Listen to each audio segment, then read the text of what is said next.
Je vais commencer par me présenter, non pas par narcissisme, mais parce qu'il me semble important pour favoriser le débat et la critique de savoir d'où on parle.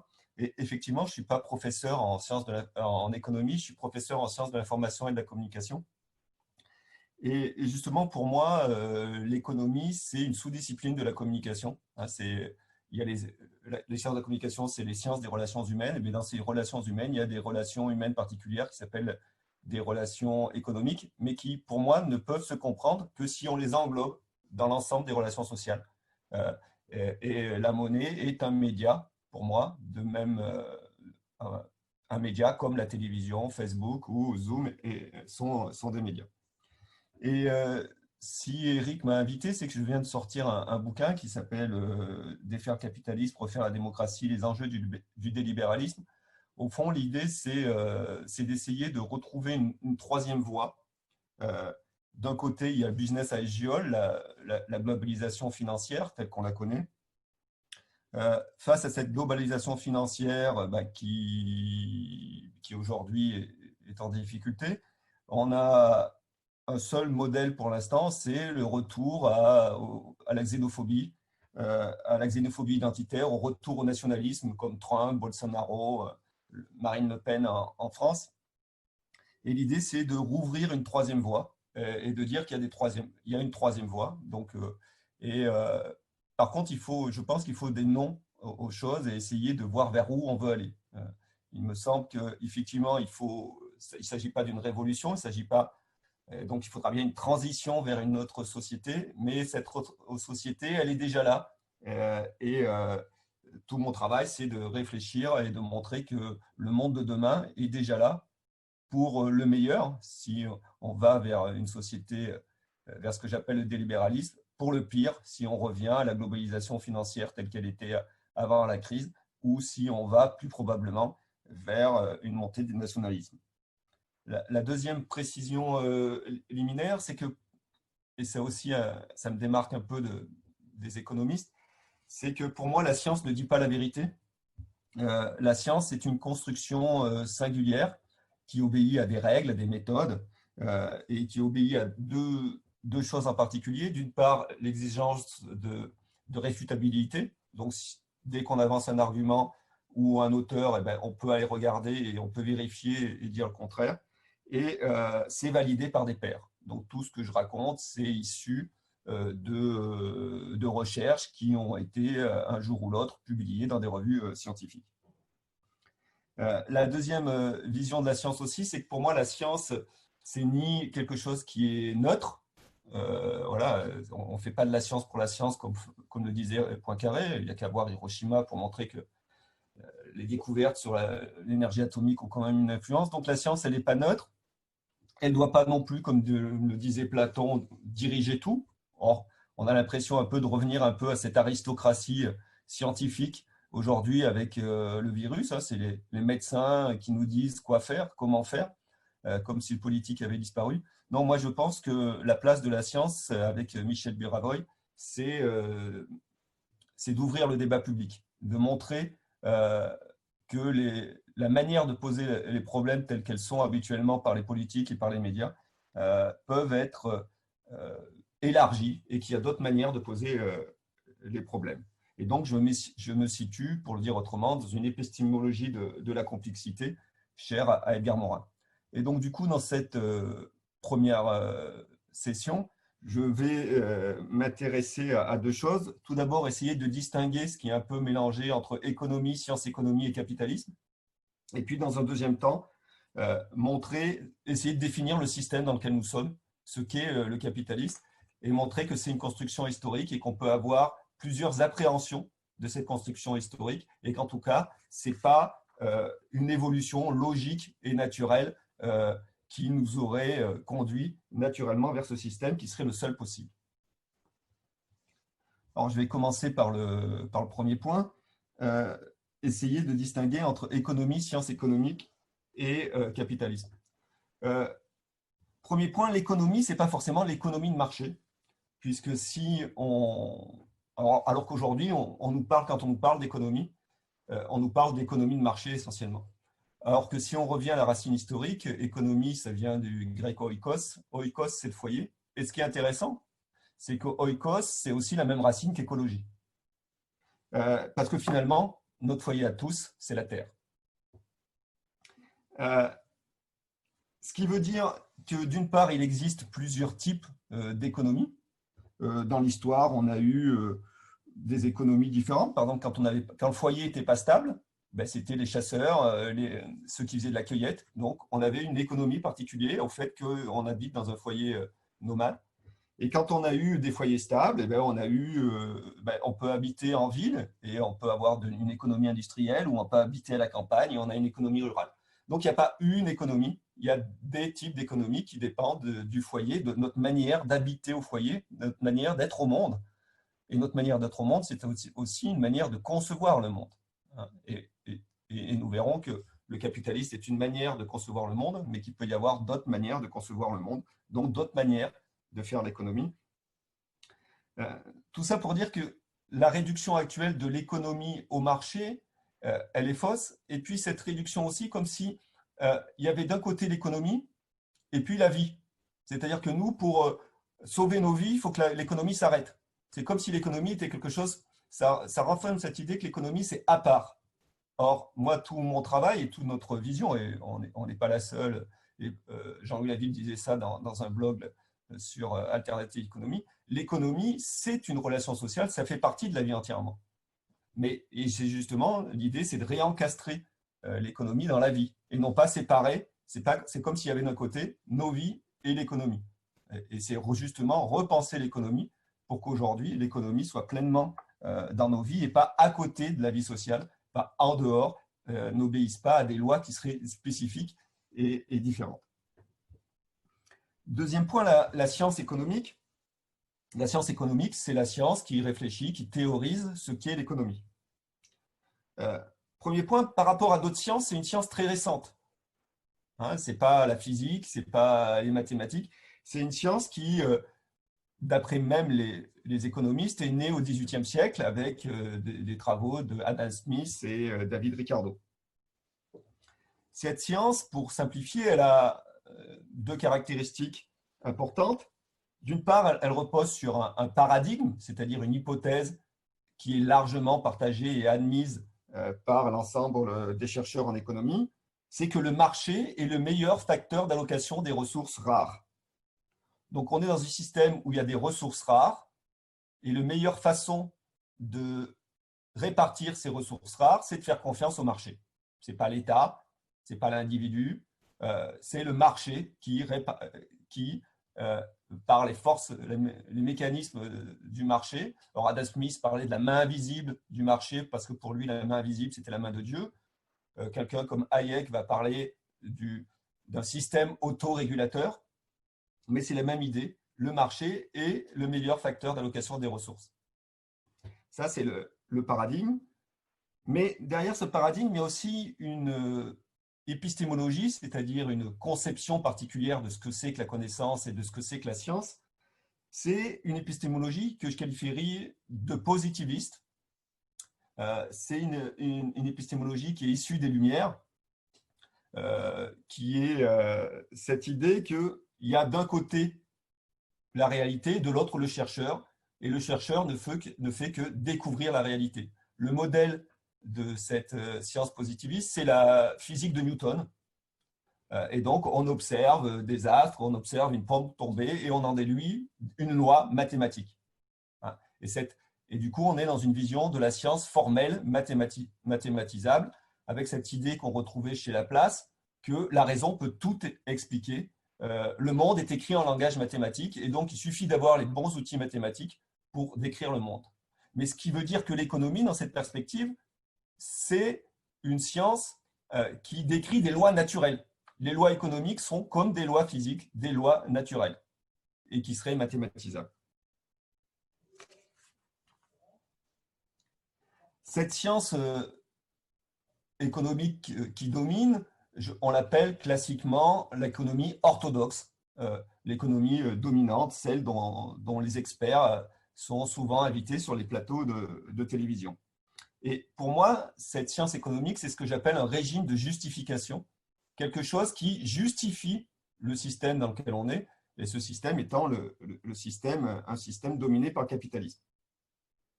Et c'est sur cette base-là, sur ce régime de justification, que les gens prennent des décisions économiques.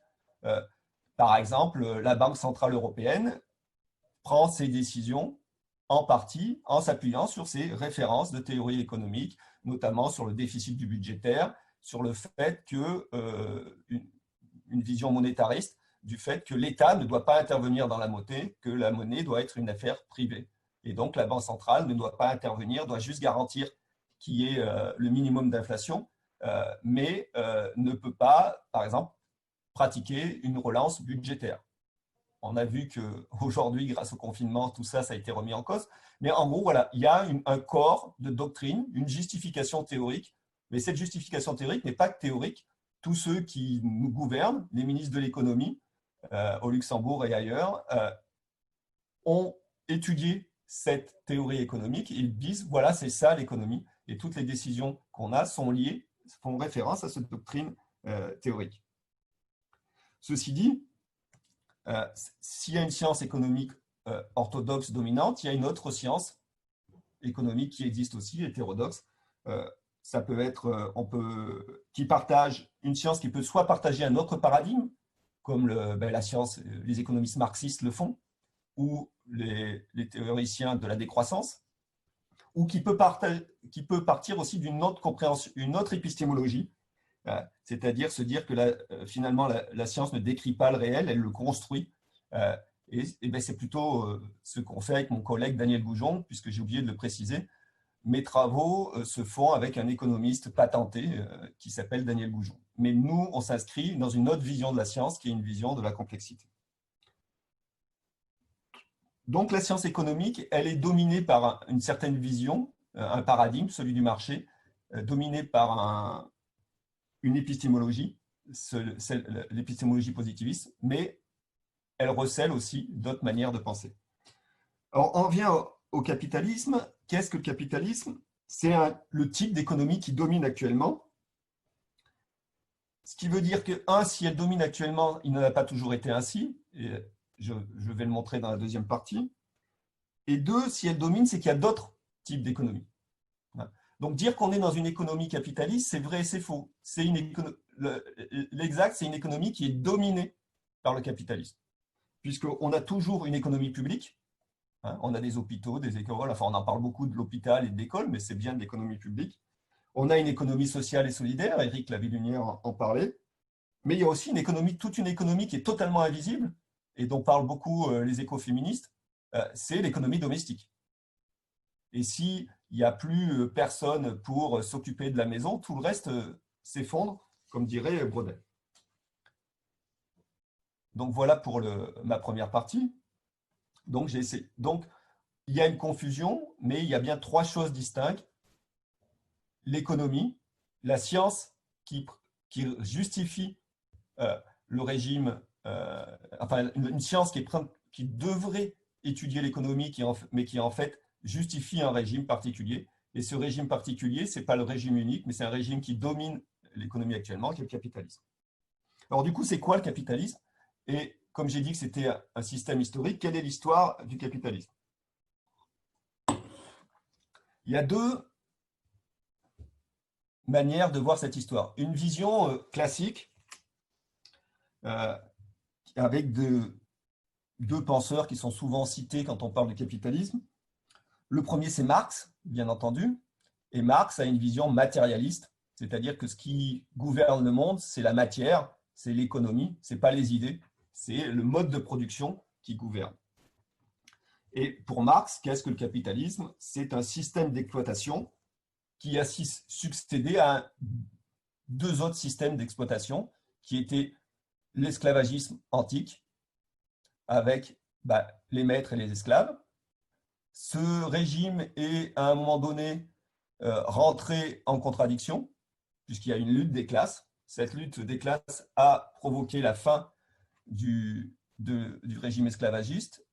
On est arrivé au régime de servage, entre les seigneurs et les serfs. Là aussi, il y a eu une contradiction qui a donné la Révolution. qui a donné un troisième système, qui est le système capitaliste avec les bourgeois propriétaires, qu'il appelle les capitalistes, parce qu'ils détiennent une propriété particulière qui s'appelle le capital, et des prolétaires. Et là aussi, ce système va rentrer en contradiction. Et puis, il y aura un troisième système qui sera le socialisme, où toutes les propriétés, tout le capital sera socialisé, appartiendra à l'État. Et enfin, il y aura une quatrième étape qui sera le communisme, où chacun, le capital sera un bien commun. Donc, on a une vision très linéaire de l'histoire, très mécanique de l'histoire. Et donc, le capitalisme est un système injuste parce qu'il est basé sur l'exploitation. L'exploitation entre deux catégories. D'une part, des propriétaires qui possèdent le capital, c'est-à-dire l'argent pour payer les salaires et les machines-outils, et des prolétaires qui, eux, ne possèdent rien d'autre que leur force de travail. Et le but du capitalisme étant d'exploiter au maximum la force de travail des prolétaires. Pourquoi faire? Pour faire le plus de bénéfices possible. Pourquoi faire des bénéfices? Pour accumuler du capital. Pourquoi accumuler du capital? Pour faire plus de bénéfices possible. Et donc, on est dans une boucle sans fin, dans ce que Aristote appelait l'hubris, c'est-à-dire on essaye toujours plus, on crée du capital pour accumuler du capital. Donc ça, c'est la vision marxiste qu'on retrouve dans le livre Le Capital de Marx. Face à cette vision matérialiste qui insiste sur l'appareil de production, en disant l'important, ce qui change le monde, c'est notre manière de produire. Quand on change notre manière de produire de la richesse, on change le monde. Évidemment, il y a une vision idéaliste qui est incarnée depuis Platon, qui est au contraire, c'est les idées qui gouvernent le monde. Et dans cette perspective idéaliste, on a un des pères de la sociologie qui s'appelle Max Weber, qui a écrit un livre qui s'appelle L'éthique protestante et l'esprit du capitalisme. Et pour lui, dans ce livre, et là, comme j'ai simplifié, je simplifie, vous avez compris, parce que Capital, ça fait 1000 pages, c'est beaucoup plus complexe que je l'ai dit. Même Max Weber, c'est aussi beaucoup plus complexe que je viens de le dire. Mais si on peut réduire ça à deux idées, la première, c'est que le capitalisme, c'est quoi? C'est au fond l'aboutissement des Lumières, de la rationalité. Il parle, le capitalisme, c'est le désenchantement du monde, plutôt que de produire en référence à une mythologie, à une cosmogonie ou à des titres de noblesse. On va produire de manière rationnelle pour essayer de produire le plus possible. Donc le capitalisme, c'est la rationalisation, c'est un processus logique qui commence avec les Lumières de rationalisation du monde, de désenchantement du monde, dit Max Weber. Et donc, on voit bien l'idée que c'est rationaliser la production. On ne fait plus des prières pour qu'il pleuve, on met des tuyaux d'arrosage pour arroser. Voilà. Pour caricaturer un peu. Mais dans l'éthique protestante, il rajoute une idée. Pourquoi l'Europe s'est beaucoup plus développée que la Chine, par exemple, alors qu'à un moment donné, il y avait le même niveau de développement, les mêmes connaissances techniques? Parce que, dit-il, en France, en Europe, il y a eu un mouvement protestant, et notamment le calvinisme. Et dans le calvinisme, il y a cette idée qu'on est prédestiné, et que pour savoir si on a accès au paradis ou pas, on peut le savoir parce que si on accumule de la richesse dans la vie terrestre, c'est un signe qui montre qu'on est prédestiné.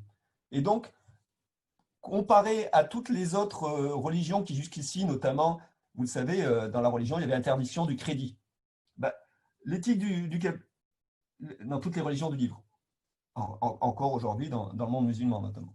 Mais dans l'éthique capitaliste, cette idée qu'aujourd'hui, travailler, accumuler de la richesse, c'est peut-être le signe qu'on est prédestiné, c'est selon Max Weber, ce qui a encouragé et fait la différence avec d'autres pays.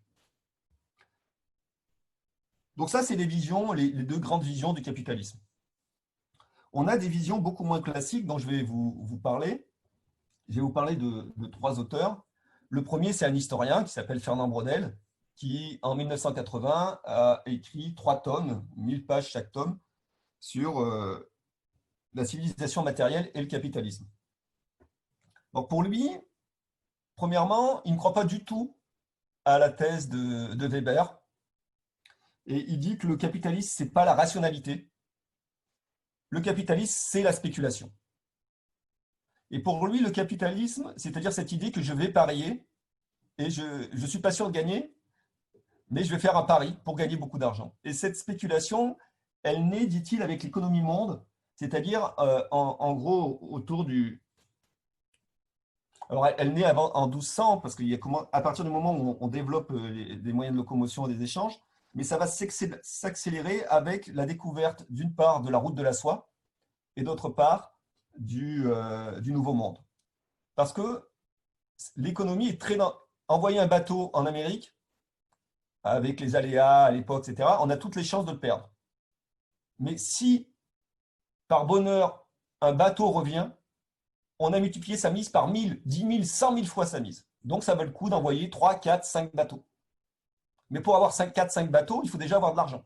De même pour la route de la soie. On a toutes les chances de mourir de toutes les maladies, de se faire attaquer par les brigands, etc. Mais si simplement une des caravanes revient, on a multiplié par le mise par un produit exceptionnel. Et donc, c'est ça pour lui le capitalisme, c'est cette idée de spéculation, de jouer, d'anticiper, de la bourse. Et donc, finalement, le capitalisme financier n'est qu'une conséquence directe de ça, c'est parce qu'on spécule, on joue. La troisième idée, c'est que le capitalisme, au fond, c'est un type d'économie qui domine l'économie actuellement, mais cette économie est très dépendante d'autres économies. Et pour prendre cette idée de dépendance, il parle d'idée d'une maison à 3 étages. Et pour lui, l'économie contemporaine, c'est une maison à 3 étages. Au premier étage, donc au rez-de-chaussée, et si le rez-de-chaussée s'effondre, il n'y a plus rien, c'est l'économie domestique. C'est faire son jardin, aider son voisin, vendre des cigarettes à la sauvette, aller vendre ses surplus de carottes au marché. Enfin, voilà. C'est faire le ménage, repeindre, aider son voisin à repeindre sa maison. Enfin voilà, c'est toute cette économie. Et s'il n'y a plus ça, tout le reste s'effondre. Au deuxième étage, c'est l'économie, ce qu'il appelle l'économie de marché. Et donc, ça se développe avec les foires, les grandes foires. Donc, chaque semaine sur la foire du village. Ou, après, il y avait des foires européennes un peu plus grandes. Et donc, on échange. Mais on a beaucoup d'entrepreneurs et beaucoup d'offreurs. Donc, on a une pluralité d'offres et de demande. Et puis, il y a le capitalisme, où les capitalismes, on est en situation de monopole. On a des monopoles et des oligopoles qui se créent. Donc, le capitalisme, c'est un système qui domine toutes les autres, qui pompe les autres, mais qui est très fragile, parce que si les autres, s'il pompe trop sur les autres économies, le capitalisme s'effondre. Et ce que proposait Fernand Braudel, c'était en gros de jouer l'économie de marché contre l'économie capitaliste. Revenir à... Et c'est ce que fait un peu l'Union européenne, avec l'idée de concurrence libre et non faussée, d'empêcher les grands conglomérats, d'empêcher qu'il y ait des trop grands monopoles. Et c'est ce qu'avaient fait les États-Unis quand ils avaient attaqué contre Rockefeller, etc. Une autre vision, c'est celle de l'anthropologue Karl Polanyi, qui est un anthropologue qui est né en Hongrie, mais qui a pris la nationalité américaine. Et pour lui, il n'est pas du tout d'accord avec Braudel. Pour lui, l'économie de marché et le capitalisme, c'est exactement la même chose. Et pour lui, le capitalisme, il n'est pas au XIIe siècle et surtout au XVIe siècle avec la découverte de la soie ou l'économie monde. Il naît beaucoup plus tardivement. Il naît au XIXe siècle et il naît en Angleterre avec ce qu'il appelle les enclosures. C'est-à-dire l'idée qu'il y avait en Angleterre, il y avait une agriculture avec des seigneurs riches et des paysans pauvres. Et les paysans pauvres s'en tiraient parce qu'il y avait des pâturages communs et ils le géraient entre eux. Ben, à un moment donné, les riches ont mis des barrières et ont mis des barbelés. Et du coup, les pauvres paysans n'ont pas pu faire nourrir leurs bêtes. Et donc, du coup, ça a créé deux choses. D'une part, comme ils n'ont pas pu faire nourrir leurs bêtes, ils ont vendu leurs bêtes aux riches propriétaires, qui est devenu encore plus riche. Et d'autre part, comme ils n'avaient plus rien à manger, eh ben, ils ont été travailler dans les usines. Et ces usines, comment elles étaient alimentées? Ben, par justement les riches propriétaires qui, en gagnant beaucoup d'argent, puisque maintenant ils avaient beaucoup de troupeaux, etc., ont réinvesti dans les usines, et ils ont d'autant plus réinvesti dans les usines qu'ils avaient une main-d'œuvre bon marché, qui étaient les paysans qui ne pouvaient plus marcher. Donc le début du capitalisme, c'est les enclosures, c'est quand on met des droits sur les propriétés. Et évidemment, on a aujourd'hui cette discussion sur les enclosures au sujet de la connaissance, au sujet du brevetage du vivant.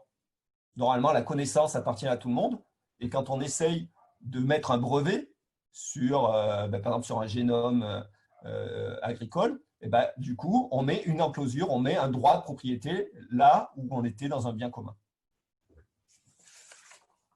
Et je terminerai par là. La troisième vision qu'on peut avoir du capitalisme, c'est celle d'une personne qui est très connue aujourd'hui, qui s'appelle Thomas Piketty, qui a écrit plusieurs livres, et dont le dernier qui s'appelle Capitalisme et idéologie, une somme de 1200 pages.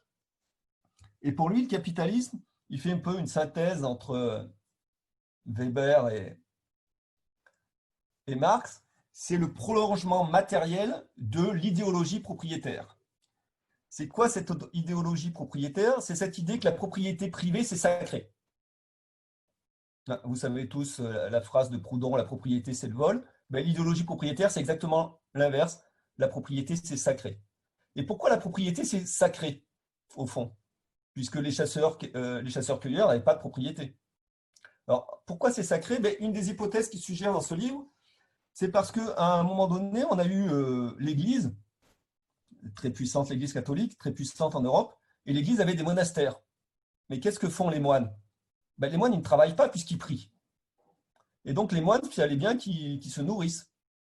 Et donc, les moines avaient des propriétés. Et ces propriétés, elles étaient sacrées, puisque c'était consacré, puisque ça permettait aux gens de se consacrer à Dieu. Et donc, il y avait, par exemple, en France, un tiers des propriétés agricoles étaient des propriétaires de l'Église. Et donc, tout naturellement, quand il y a eu la Révolution française, d'un côté, on avait eu cette idée que la propriété était sacrée parce que ça permettait aux moines de pouvoir se consacrer à d'autres activités, à se consacrer à Dieu en se libérant du travail. Et d'autre part, ceux qui ont fait la Constitution française, pour la plupart, c'était des propriétaires terriens.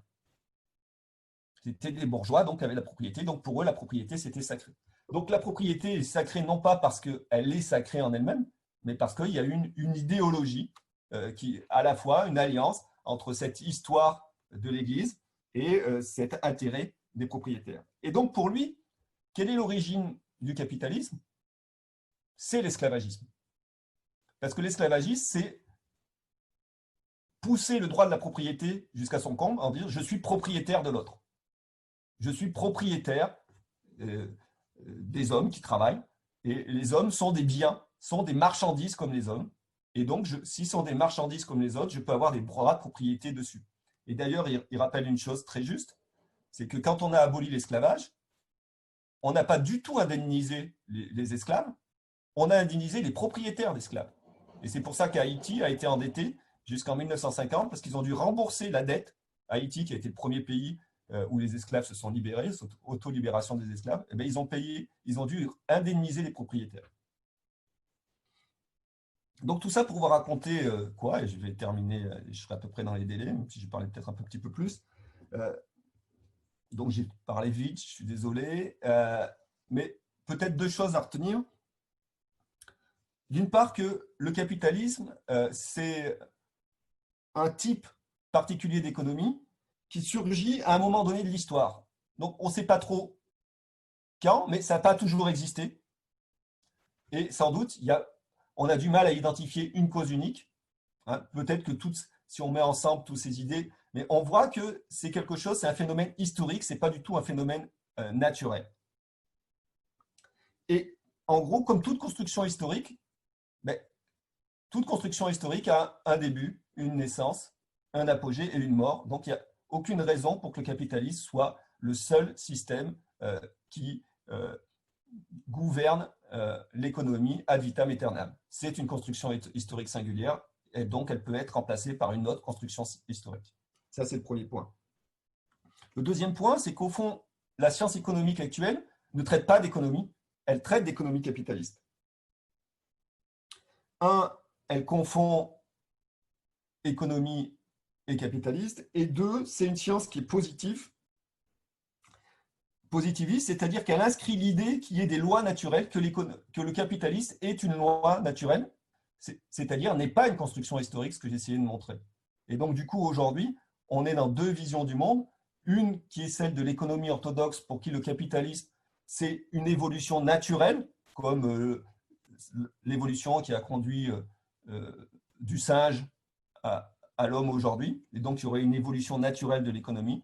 Et ça s'oppose à une autre vision, celle que je défends, mais que j'ai cité plusieurs personnes, que de nombreux historiens, sociologues, etc. défendent, que l'économie actuelle n'est que le fruit d'un processus historique et donc pourrait être remplacée par un autre processus historique. Voilà, je vous remercie pour votre attention.